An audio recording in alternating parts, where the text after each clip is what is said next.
asalaamaaleykum wa rahmatullah asalaamaaleykum ñu ngi leen di nuyu di leen siyaare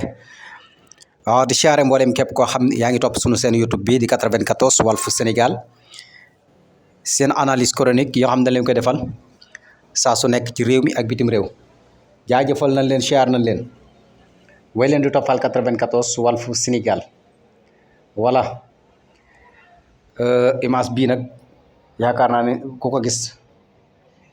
xel yu bare dina dem ci 2021 2022 2023 waaw Imam Ndao nag dégg nañ Serigne Cheikh Thioro fa leen la ca Assemblée nationale moo wax ju raaw daw yaram wax joo xam ne nii xëy na nit ñi war nañoo déglu bu baax a baax Serigne Cheikh Thioro li mu wax ci Imam Ndao mi ndax waliwu yàlla ku baax ndax ci lu baax rek Sénégal rek ko ñoroon ci Sénégal rek la daan wax saa su ne voilà te waliwu moom ñaare boo ko tooñee lu mu yàgg-yàgg rek martaabam dana la duma lu mu yàgg-yàgg rek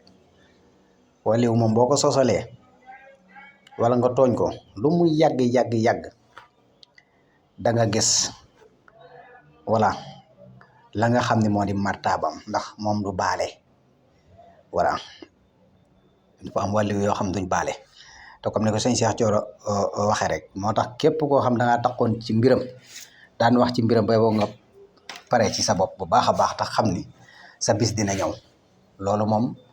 ndax yàlla moom ay wàlliwoom moom moo leen ñagal boppam te Imam Ndao bokk na ci gaa yi ndax saa su nekk da daan wax yokkuteeg Sénégal saa su nekk da daan wax lu jëmale Sénégal ci kanam te gis ngeen li mu fi bàyyi daara la fi bàyyi fi njaboot voilà te yaakaar naa ne àdduna li ci gën mooy ki nga xam daa taxawal daara bi mu taxawalee daara ba pare di jàngale téereb suñu borom bi mooy di jàngale diine kooku mooy ki gën ci àdduna voilà nit kooku mooy ki gën ci àdduna ki nga xam dafa taxawal daara di jàngale alxuraanu suñu borom bi di tàggat ay ndaw wax dëgg yàlla di leen jàppale di leen yiir kooku nekk ne ki nga xam ne nii mooy ki gën ci suñ borom voilà ndax diina amul lenn lu ko gën a féete kaw ki ko mën a jàngal sa doom voilà def ci moom diine kooku amook fayam yàlla rek moo am fayam moo tax ku mel noonu nag buñ ko jàppale luy see teg ci moom loo xam ne ni ba mu wan nit ñi ginnaaw képp koo xam da nga koo tooñoon bay boon nga dem ca bàmmeel ba wala nga dem ci ak njabootam jéggulu ko ndax lu mu yàgg-yàgg la nga ko tooñe woon incha allahu rabbi kàtt na suñ borom martaabam dana la fekk fa nga nekk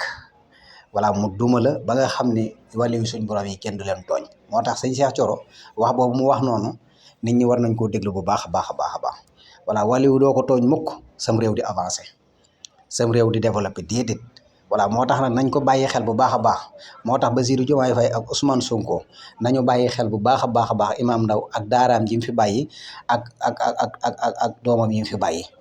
nañ leen bàyyi xel ndax dabaatal foofu noonu man nag képp ku ko tooñoon nag waxoon ci moom loo xam naka sudul noonu la bay boon nga teel a jéggulu de wala nga dem ci bàmmee wala nga dem ci njabootam baalu voilà soo ko defut fii dina fayu te xam naa ne buñ demee fële tamit du yomb loolu dañ ci bàyyi xel bu baax tax moo tax wàllu yàlla yi ñoom lañ ñun la xam nga àdduna moom pouvoir ak voilà ay nguur ak ay privilège ak ay matériel ak xaalis yooyu moo lay dugal ci loo xam ne nii da nga tooñ koo xam ne nii ëllëg da nga ci bëgg a génn mu dana waaw te ñoom duñu baale am na wàllu yoo xam duñu baale waaw kon nañ ci bàyyi xel kan sëñ Cheikh Thioro wax dëgg yàlla fa mu taxaw di fàttaliku Imam Ndao ak wàlliwam gi mu doon ak wax dëgg yàlla ni mu baaxee parce que ci lu baax rek la nekkoon voilà réew mi nag tolloon na foo xam ni jaxasoo woon na kenn ku nekk yaa ngay wax kenn ku mag yaa ngay dal ci kawam ba gis nga niñ ko jëlee niñ ko jàppee ba niñ ko tëjee ba gis nga ni mu génne àdduna moo tax ngal la ñi nga xam ne ni tooñ nañ ko lii nag du ay wax yoo xam dañ ko wax nii rek